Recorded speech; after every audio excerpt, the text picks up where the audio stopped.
Imagine the shock. At a dream wedding in a historic manor, the bride whispers to Siobhan that she'll be tossed into a cheap nursing home. But instead of crumbling, she uncovers a web of fraud leading to an arrest. If you've ever trusted your gut, hit like and see how one mother flipped the script.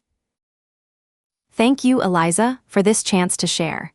It's been a roller coaster, but I'm here to show how determination and truth can overcome any betrayal. Let's get into it.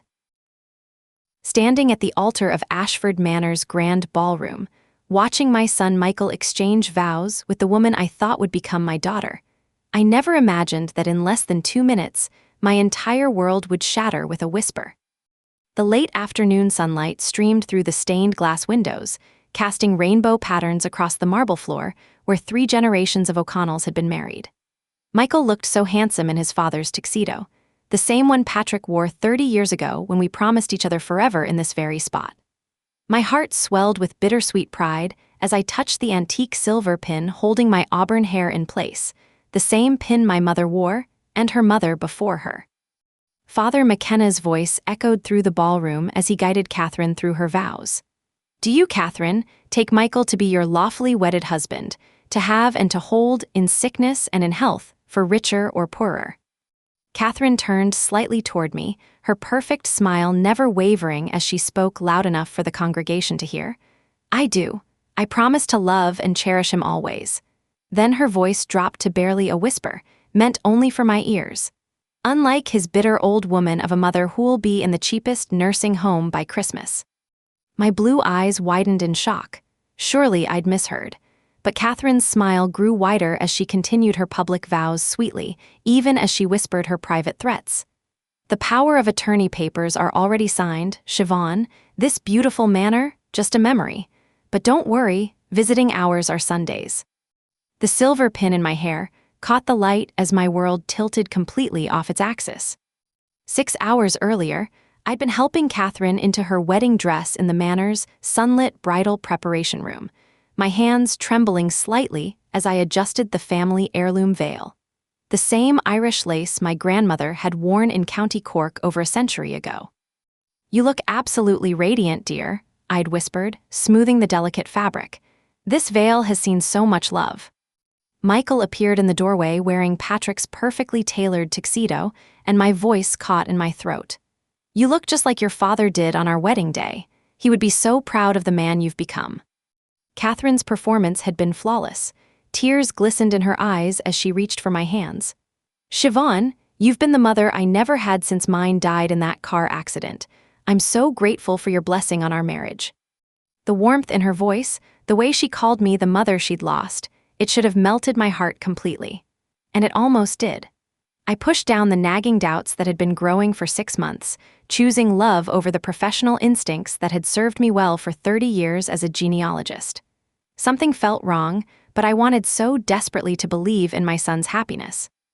Welcome to the family, Catherine, I'd said, meaning every word despite the unease crawling up my spine.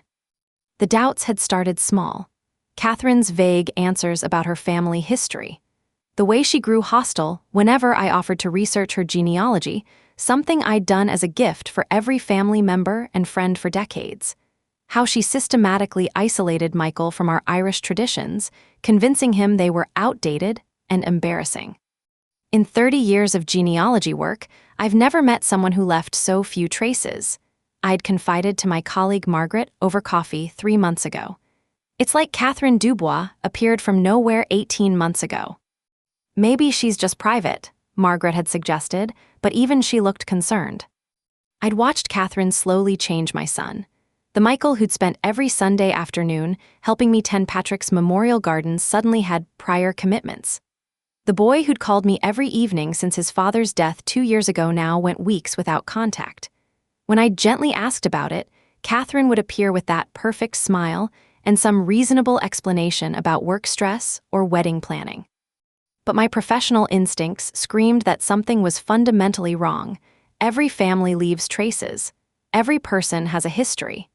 Catherine seemed to exist in a vacuum, and that terrified me more than I wanted to admit. 3 weeks before the wedding, I'd finally stopped fighting my instincts and started doing what I did best, research. Surrounded by genealogy materials and multiple computer screens in my home office, I began digging into Catherine Dubois' past. What I found was nothing, literally nothing. No death certificates for parents supposedly killed in a car accident 5 years ago. No college transcripts from the university she claimed to have attended. No childhood medical records, no high school yearbook photos, no social media presence before 18 months ago. For someone who claimed to be 28 years old, Catherine had remarkably few digital footprints.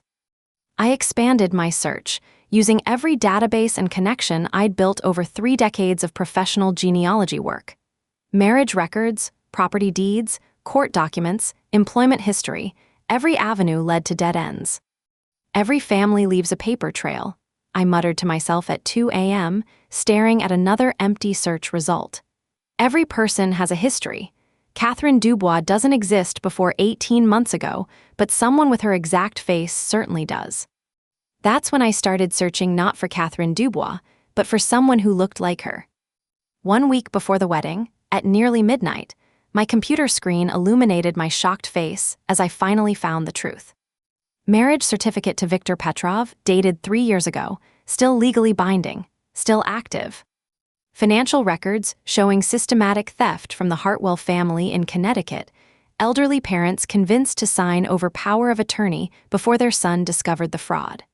The Blackwood estate in Vermont, liquidated while the family patriarch lay dying in the hospital. The Morrison family in Maine, their daughter's college fund emptied through forged documents. Catherine hadn't fallen in love with Michael.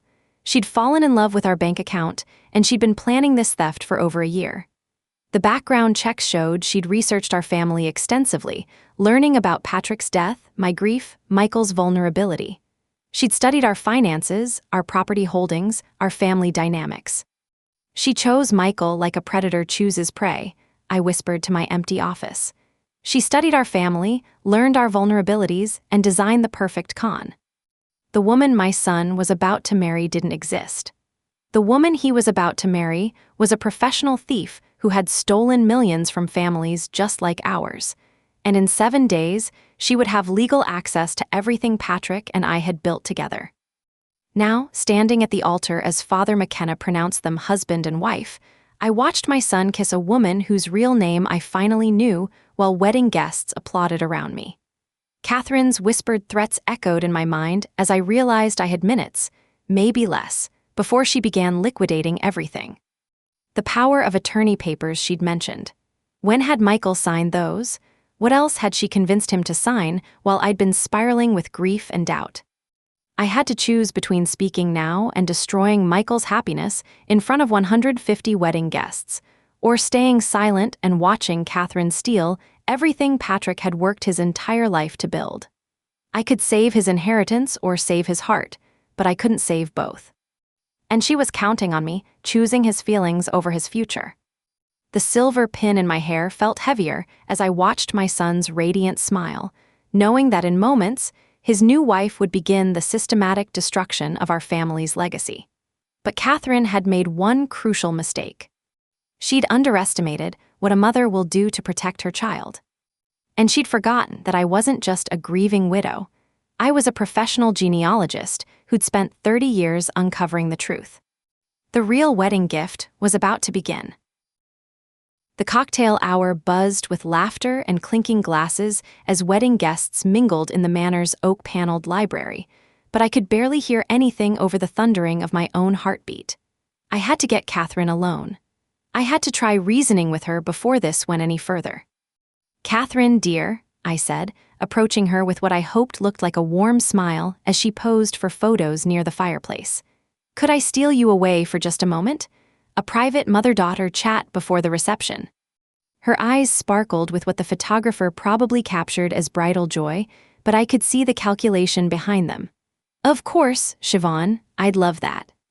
I led her to the far corner of the library, away from the guests, my hands trembling as I closed the heavy oak doors behind us. The late afternoon light filtered through the tall windows, casting long shadows across the Persian rugs where Michael had played as a child. "Catherine, I know who you really are," I said quietly, my voice barely above a whisper. I know about the Hartwell family, the Blackwoods, the Morrisons. I know about Victor Petrov." For just a moment, her mask flickered. Then it fell away completely, and I found myself staring at a stranger. "Oh, Siobhan," she laughed, a sound like breaking glass. "You sweet, naive woman. Do you think this is my first rodeo? Michael isn't my first husband, and he won't be my last, but he will definitely be my richest." The casual cruelty in her voice made my blood run cold. The baby. Fake pregnancy pillow and a few forged ultrasounds. Amazing what you can buy online these days. She smoothed her dress over her flat stomach. "But it'll secure permanent alimony when this marriage inevitably fails. Poor Michael, losing his wife and child in such a tragic miscarriage. You can't possibly think you'll get away with this. I have evidence." "Evidence of what? That I changed my name and started fresh? That I've been married before? Hardly criminal." Catherine's smile turned predatory. "Besides those wedding certificates Michael signed this morning, they weren't wedding certificates at all. They were power of attorney transfers, property deeds, and bank account authorizations. By the time the honeymoon ends, there won't be anything left to fight over." 20 minutes later, I stood frozen in the family dining room as Catherine delivered an Oscar-worthy performance that would have impressed even my late husband's theater group. "Michael, honey," she sobbed, throwing herself into his arms as tears streamed down her perfectly made-up face. "Your mother cornered me in the library and said the most horrible things." My son's face darkened as he held his bride, his protective instincts kicking in exactly as Catherine had calculated. "What did she say?" "She accused me of being a gold digger. She said our baby isn't real and that I'm only marrying you for money." Catherine's voice broke convincingly. "She kept talking about your father like he was still alive, asking him to help her stop the wedding.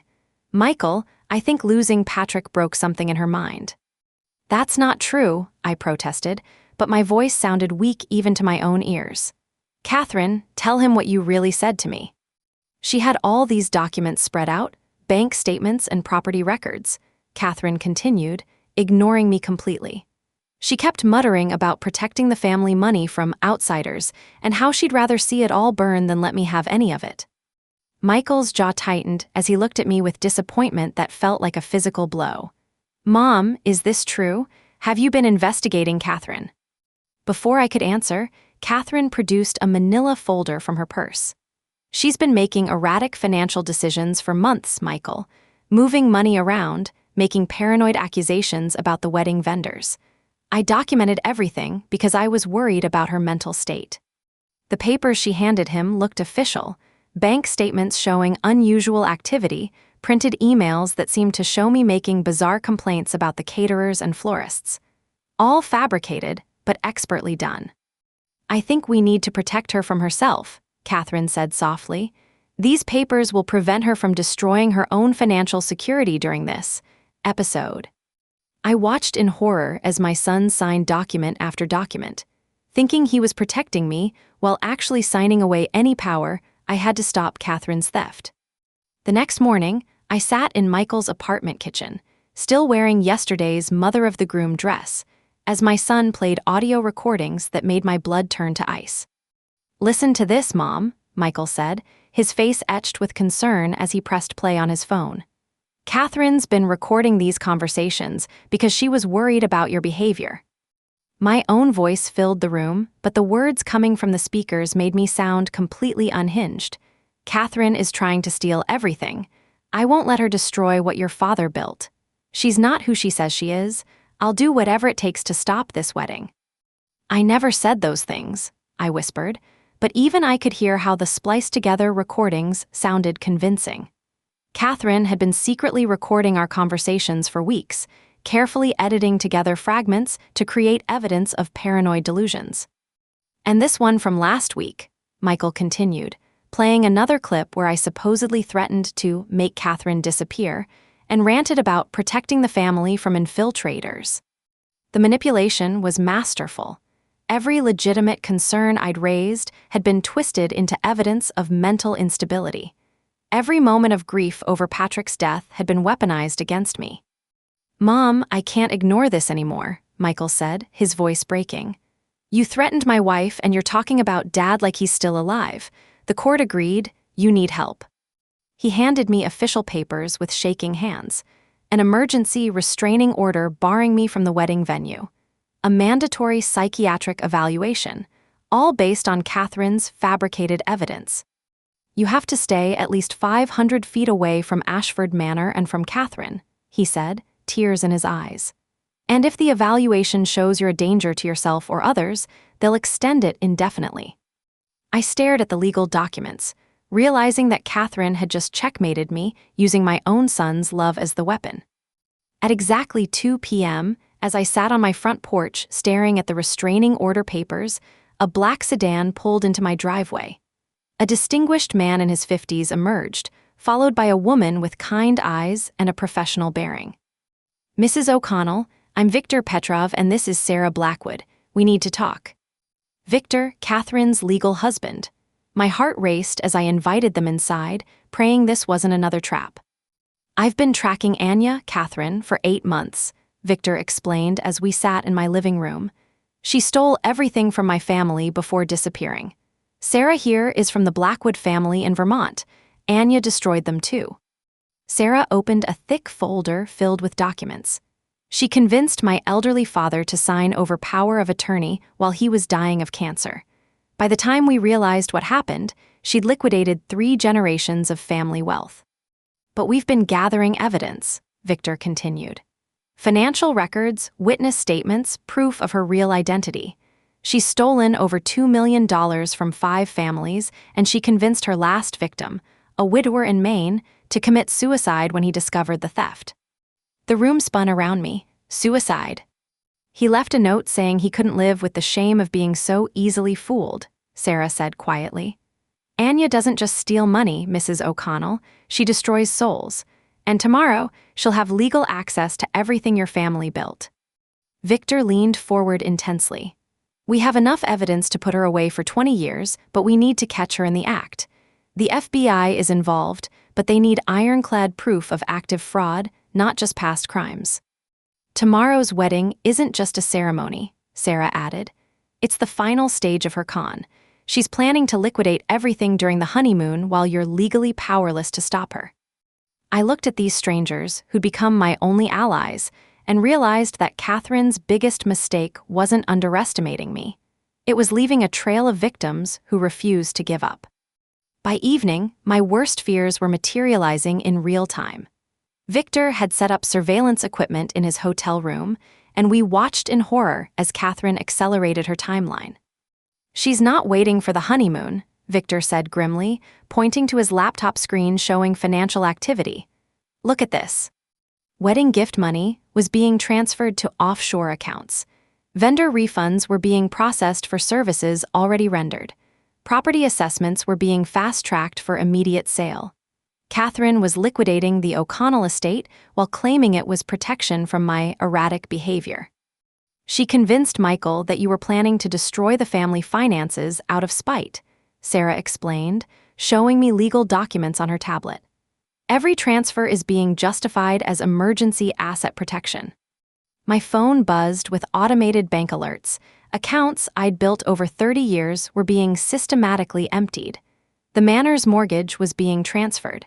Patrick's life insurance policies were being cashed out. "She's stealing my husband's legacy in real time," I whispered, watching decades of careful financial planning disappear with each transaction. "Everything Patrick worked for, everything he wanted to leave Michael, it's all vanishing." Victor's jaw tightened. "The asset freeze we applied for was denied. The court believes you're the threat to the family finances, not Catherine.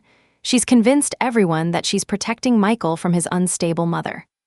As night fell, I realized that by morning, there would be nothing left to save. Catherine wasn't just stealing our money, she was erasing our family's entire history, one transaction at a time. At 11:45 p.m., just as I was finally drifting off to sleep, my doorbell rang. A process server stood on my porch with papers that would haunt my nightmares. "Siobhan O'Connell, you're being served with an expanded restraining order and emergency psychiatric commitment authorization." The papers shook in my hands as I read the devastating details. I was now barred from the entire Ashford Manor property, not just the wedding venue, but the estate where I'd lived for 30 years. Any violation would result in immediate arrest and mandatory psychiatric hold. Victor arrived within minutes of my panicked phone call, his face grim as he reviewed the documents. "This is worse than we thought. Look at this medical evidence." The commitment order was supported by forged psychiatric evaluations spanning 6 months, showing my alleged mental deterioration following Patrick's death. Depression, paranoid delusions, financial irresponsibility, threats of violence, all documented by a psychiatrist I'd never met. "She's been building this case for months," Victor said, his voice tight with anger. "Every conversation, every interaction, every moment of normal grief, she's twisted it all into evidence of mental illness." Sarah pointed to the most chilling section. "Any judge would sign a long-term commitment order based on this evidence. She's not just stealing your money, Siobhan, she's stealing your freedom." I sank into my chair, finally understanding the full scope of Catherine's plan. She hadn't just targeted our wealth, she'd systematically destroyed my credibility, my legal standing, and my relationship with my son. By tomorrow night, I'd be locked in a psychiatric facility while she and Michael honeymooned with my family's fortune. "She's thought of everything," I whispered. "Even if Michael eventually discovers the truth, I'll be declared mentally incompetent. No one will believe anything I say." But as I stared at the legal papers that represented my complete defeat, something sparked in the back of my mind. Catherine had been thorough, but she'd made one crucial oversight. She'd forgotten that I wasn't just a grieving mother or a wealthy widow.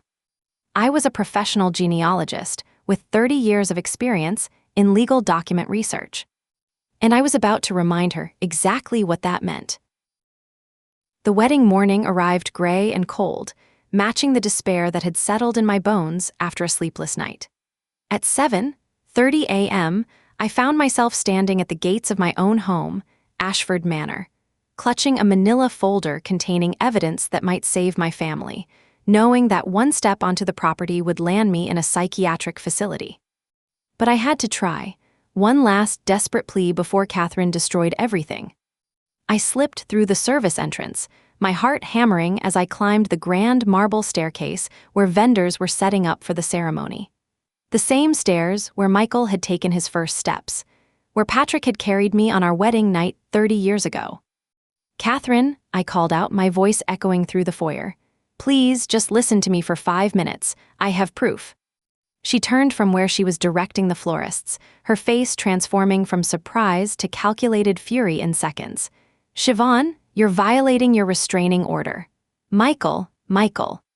"Catherine, please," I begged, holding out the folder. "I know who you really are. I know about Victor, about the other families.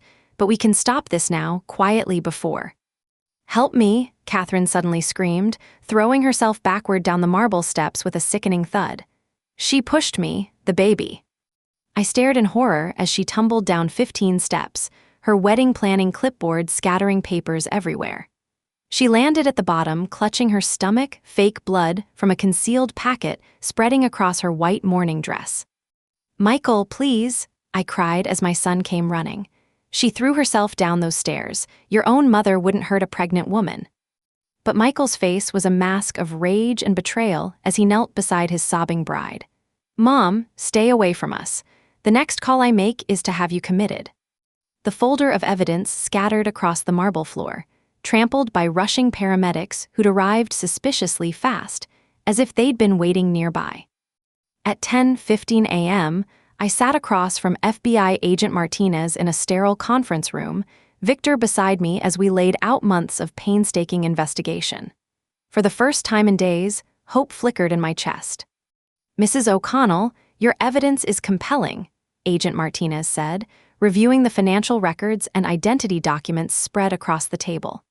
"We've been tracking Anya Petrova's network for 2 years. She's part of an international fraud ring that's stolen over $10 million. "Then you can stop the wedding?" I asked desperately. "You can arrest her today."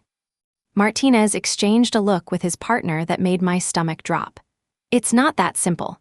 If we move prematurely, she'll alert the other 5 members of her cell. They'll disappear with money stolen from dozens of families.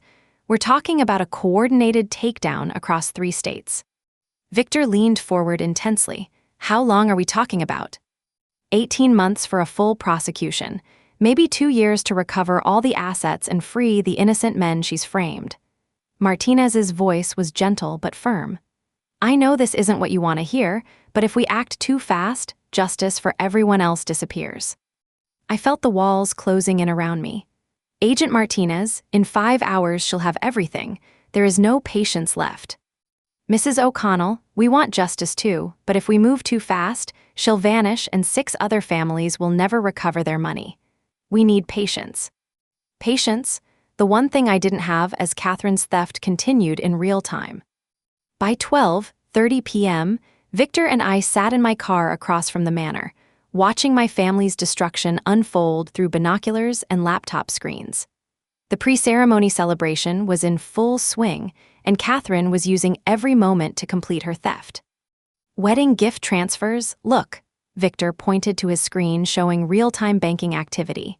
50,000 just moved to an offshore account. Another 75,000 vendor refunds for services already rendered. I watched helplessly as 3 generations of O'Connell wealth disappeared at a rate of $50,000 per minute. The manor's mortgage was being transferred. Patrick's vintage car collection was being liquidated. Even my grandmother's jewelry was being converted to cash through prearranged sales. She's not just stealing your son's future, Siobhan, Victor said grimly. She's erasing your family's entire history. Every sacrifice, every dollar Patrick saved, gone in real time. A sheriff's deputy knocked on my car window, his face apologetic but firm. Mrs. O'Connell, I have to serve you with a final warning. If you approach that property, you'll face immediate arrest and psychiatric hold. No exceptions. As he walked away, I stared at the manor where my entire life had unfolded, now legally forbidden to me, while a stranger systematically destroyed everything inside it. At 1:45 p.m., with just 2 hours until the ceremony, I watched the final devastating blow unfold through Victor's telephoto lens. Catherine had convinced Michael to sign wedding insurance papers during their romantic photo session by the Rose Garden. She's telling him it's protection against wedding day disasters, Victor said, his voice tight with anger as he watched through the camera. Vendor bankruptcy, venue damage, family emergencies. But I could see the documents clearly through the lens. Asset transfer agreements, power of attorney extensions, final liquidation authorizations. Michael was unknowingly signing away his inheritance while posing for wedding photos, his face radiant with love and trust. She's using his love as a weapon against everything we've ever built, I whispered, watching my son smile as he destroyed his own future. Patrick would never forgive me if I let her win by staying silent. The cruel genius of it broke something inside me.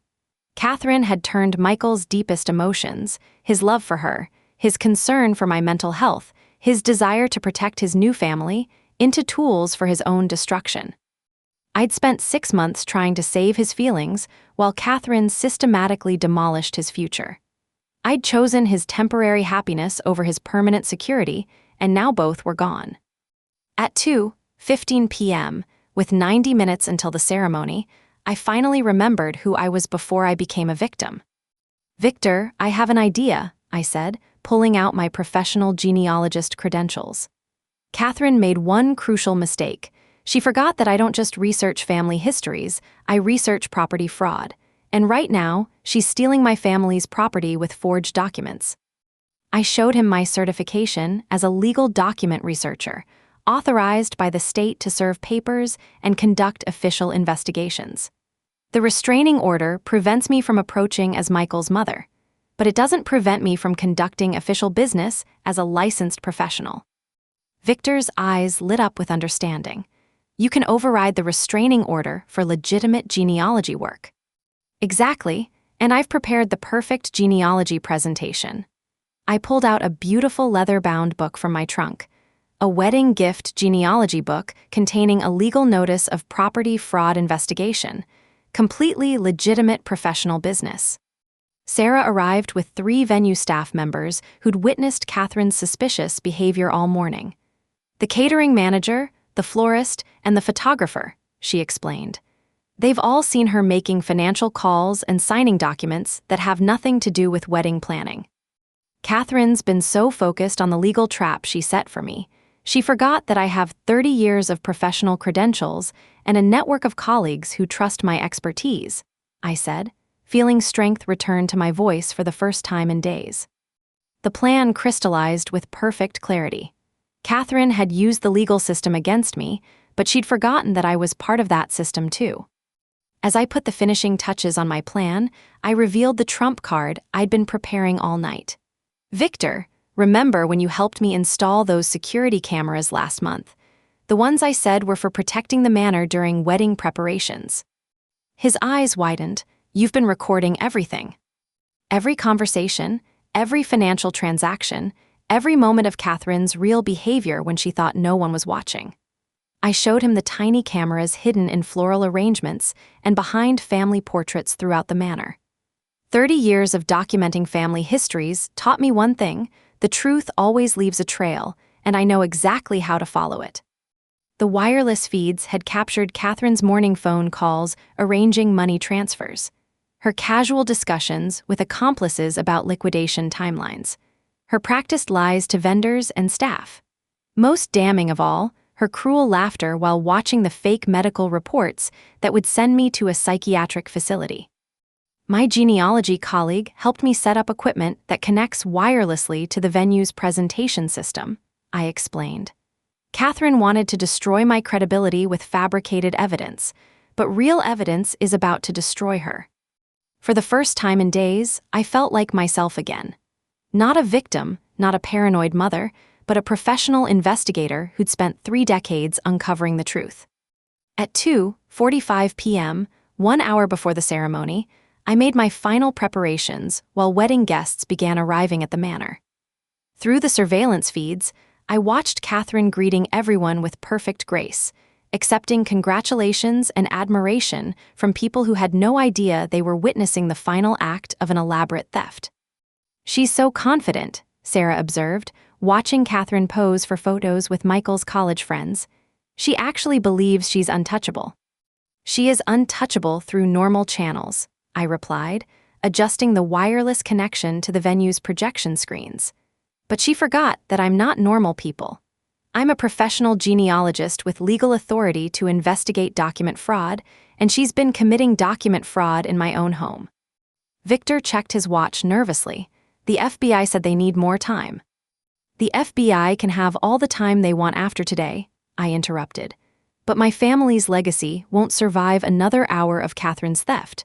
Sometimes justice can't wait for perfect timing." I picked up the leather-bound genealogy book, its beautiful cover hiding the explosive contents within. Every page had been carefully crafted to look like a traditional family history gift, right up until the final chapter that would destroy Catherine's perfect facade. 30 years of family research taught me that every story has a beginning, a middle, and an end, I said, feeling Patrick's strength flowing through me. "Catherine wrote the beginning and middle of this story, but I'm writing the end." The silver pin in my hair caught the afternoon light as I prepared to reclaim my family's future, one devastating truth at a time. At 2:45 p.m., 1 hour before the ceremony, I stood in the shadow of the old oak tree where Patrick had proposed 30 years ago, watching the final preparations through my hidden camera feeds. Every conversation, every financial transaction, every cruel laugh, it had all been recorded. 30 years of documenting family histories had taught me one thing: the truth always leaves a trail, and I know exactly how to follow it. My genealogy colleague Margaret had helped me install the wireless recording system 3 weeks ago, tiny cameras hidden in floral arrangements and behind family portraits throughout the manor. The equipment connected directly to the venue's presentation system, the same screens Catherine had insisted on for displaying wedding photos. She wanted technology to showcase her perfect day, I murmured to Victor as we reviewed the devastating footage on my laptop. She's about to get exactly that. The recordings were damning beyond my wildest hopes. Catherine's morning phone calls arranging final money transfers, her casual discussions with accomplices about liquidation timelines, her practiced lies to vendors and staff. Most chilling of all, her cruel laughter while reviewing the fake medical reports designed to send me to a psychiatric facility. "Listen to this," I said, playing back audio from just 2 hours ago. Catherine's voice, crystal clear, discussing my son like a business transaction. "The idiot signed everything this morning. By tonight, the O'Connell fortune will be completely liquidated. The old woman will be locked up, and Michael will be too devastated to think clearly for months." Victor's jaw tightened. "She's not just stealing money, she's destroying souls." I touched the antique silver pin in my hair, the same pin my grandmother wore and her mother before her. "Not today. Today, the truth comes home." At 3:35 p.m., during the ceremony's traditional Irish blessing, I walked through the manor's front doors carrying the most important genealogy book I'd ever created. Victor followed in a borrowed suit, playing the role of my professional colleague. The guests turned as Father McKenna welcomed us warmly. "Ah, Mrs. O'Connell," the priest smiled. "How wonderful that you could join us for the family blessing portion." Michael's face went white with panic. "Mom, you can't be here. The restraining order." "I'm here in my professional capacity as a licensed genealogist," I said calmly, producing my state certification. "Conducting official family history documentation for the O'Connell lineage, completely legal business that supersedes personal restrictions." Catherine's perfect smile flickered for just a moment before returning full force. She thought she'd won. She thought I was beaten. But she'd forgotten that I wasn't just a grieving mother, I was a professional with 30 years of credentials and legal authority. "Catherine, darling," I said, approaching the altar with the beautiful leather-bound book. "Every Irish bride deserves to know the beautiful history she's joining. This is a traditional family gift, a complete genealogy of both families uniting today." Father McKenna beamed. "How lovely, a family history presentation during the blessing. Please continue." Catherine's eyes sparkled with what she thought was victory. She believed I was publicly surrendering, offering her a wedding gift after everything she'd done. "Siobhan, you're so thoughtful. I can't wait to see what you've discovered about our families." "But first," I said, opening the book to reveal page after page of beautiful O'Connell family trees. "Let's make sure we have the right name for our family tree." The wedding guests leaned forward with interest as I displayed the gorgeous genealogy work, 3 centuries of O'Connell history, beautifully illustrated with photographs, documents, and family stories. Catherine relaxed completely, thinking this was my white flag of surrender. "The O'Connell family tree stretches back to County Cork in the 1800s, I narrated warmly, showing page after page of legitimate family history. Every generation built something lasting for the next. Every marriage brought new love and new legacy." Michael's face softened as he saw his father's family history laid out so beautifully. Even through his anger, he was moved by the care I'd taken to document our heritage. "And now," I said, turning to the final chapter, "we add the newest branch to our family tree. But first, let's make sure we have the correct name." The page read the bride's true history in elegant calligraphy. Catherine smiled expectantly, still believing this was an honor. I turned the page. The venue's projection screens suddenly blazed to life, displaying Catherine's real identity in devastating detail. ANYAPETROVA International Marriage Fraud. Her real photograph. Her existing marriage certificate to Victor Petrov. Financial records showing systematic theft from multiple families. The wedding guests gasped as the screens filled with evidence. Bank transfers happening in real time, previous victims' photographs, marriage certificates to 3 different men. The hidden camera feeds played live, showing Catherine's cruel morning conversations about liquidating our family fortune. "The O'Connell family tree is 200 years old," I announced as the crowd stared in shock at the screens. "But Catherine Dubois doesn't exist. However, Anya Petrova does, and she's currently stealing your wedding gifts while we watch." Catherine's perfect mask didn't just slip, it shattered completely. Her face contorted with rage as she realized the scope of the trap she'd walked into. Every guest's phone was now recording. Every screen in the venue displayed her crimes. There was no escape, no explanation, no way to spin this. "You bitter old witch," she screamed, her carefully cultivated accent disappearing entirely. "You have no idea what you've just done." She lunged toward the projection controls, but Victor stepped forward, revealing his identity to the stunned crowd. "Hello, Anya. I've been looking for you for 8 months." The screens now showed her theft timeline. The Hartwell family's life savings, gone. The Blackwood estate, liquidated while the patriarch lay dying. The Morrison family's daughter's college fund, emptied through forged documents. A widower in Maine, driven to suicide by the shame of being so thoroughly fooled. "I would have made him happy," Catherine shrieked, pointing at Michael as wedding guests backed away in horror. "I deserve this more than people who never worked for anything. You don't understand what it's like to have nothing." She tried to run but stumbled at the altar, her wedding dress tangling around her legs. The fake pregnancy pillow fell out, bouncing across the marble floor as guests gasped. "The pregnancy was fake too," I announced. Everything about her was fake. Michael stood frozen, still in shock, as his bride transformed into a complete stranger before his eyes. "Catherine, who are you?" "Someone who's smarter than all of you," she snarled, her beautiful facade completely gone. "Do you know how easy it was? How pathetically grateful you were for any attention? You're all just walking ATMs waiting to be robbed." At exactly 4:00 p.m., Agent Martinez and his FBI team entered through the venue's main doors as Catherine's desperate attempts to maintain innocence crumbled into complete breakdown. The wedding guests, 150 of the most prominent families in the county, witnessed every moment of her exposure. "Anya Petrova, you're under arrest for federal wire fraud, identity theft, and racketeering," Agent Martinez announced as cameras captured everything. Catherine made one last desperate play. "Michael, you have to believe me. Your mother has been planning this for months.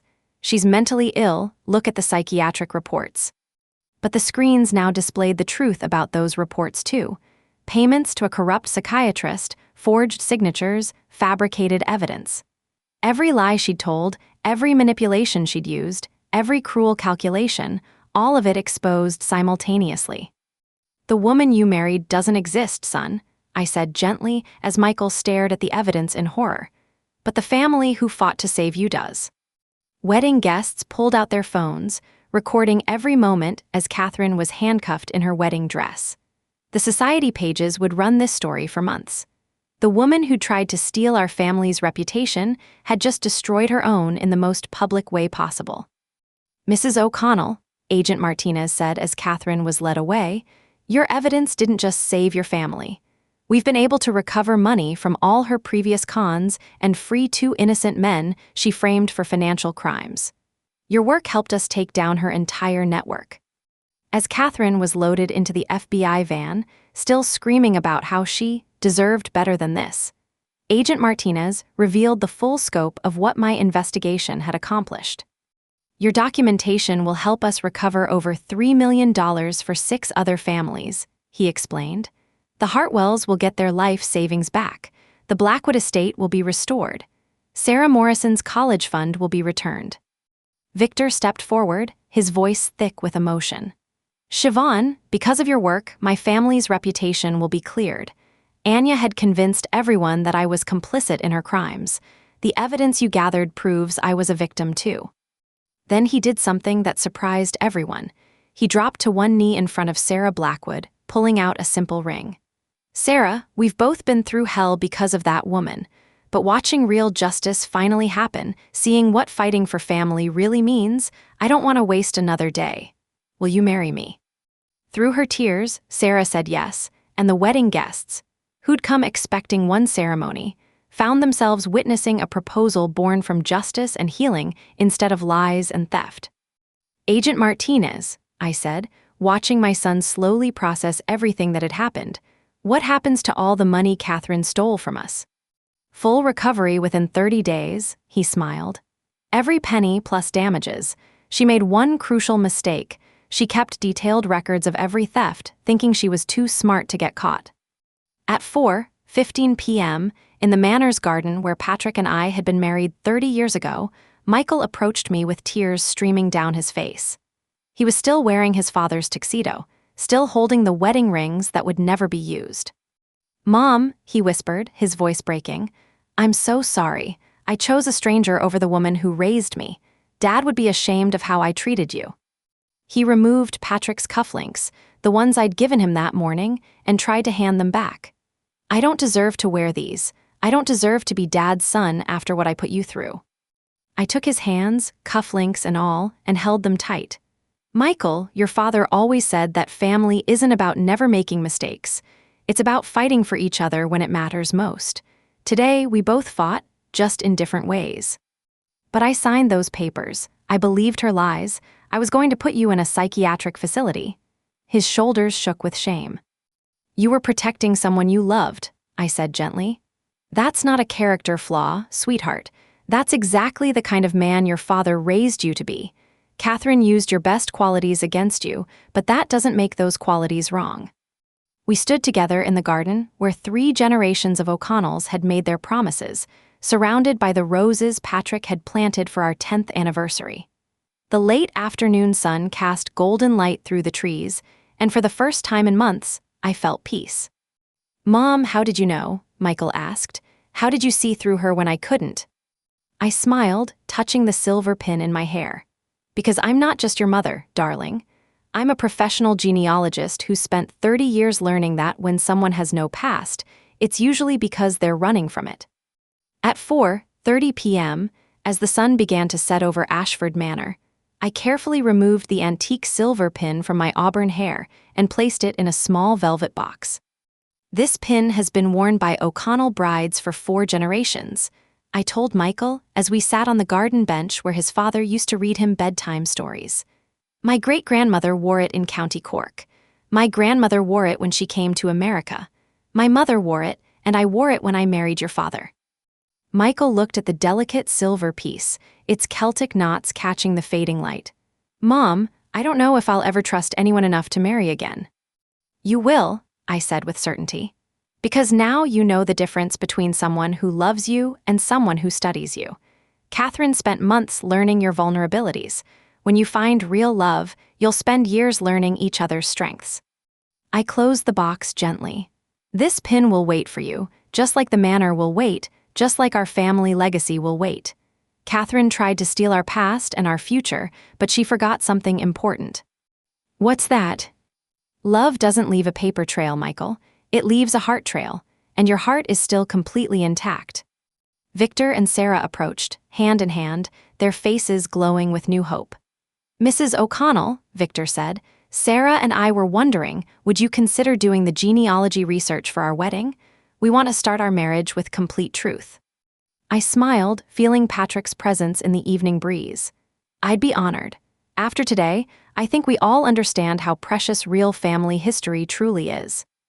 At 5:00 p.m., as the sun set over Ashford Manor, I stood in the ballroom watching Victor and Sarah help Michael remove the wedding decorations that had been meant to celebrate a lie. Each flower arrangement we dismantled revealed the hidden cameras that had captured the truth. Each banner we took down uncovered the family portraits that had witnessed 3 decades of real love. Catherine's perfect wedding was being erased, but something better was taking its place. Honesty, justice, and the kind of family bonds that can't be forged or stolen. Mom, Michael said, carefully folding the Irish lace veil that Catherine had worn, what should we do with this? It's been in our family for over a century. I took the delicate fabric, remembering my grandmother's stories about wearing it in the old country, about the hopes and dreams it had witnessed. We'll have it cleaned and blessed again. Someday, when you find real love, it will be ready for a bride who deserves to wear it. Agent Martinez appeared in the doorway, his face satisfied. Mrs. O'Connell, I wanted you to know, Anya's entire network has been dismantled. 12 arrests across 3 states, over $5 million in stolen assets recovered, and it all started with one mother who refused to let a stranger destroy her family. As the FBI van disappeared down the manor's long driveway, I realized that Catherine had been right about one thing. This had been a perfect wedding day. Not the ceremony she'd planned, but the justice she'd never seen coming. Some brides wear veils to hide their beauty, I said, watching the last of the false decorations being removed to reveal the manor's authentic grandeur underneath.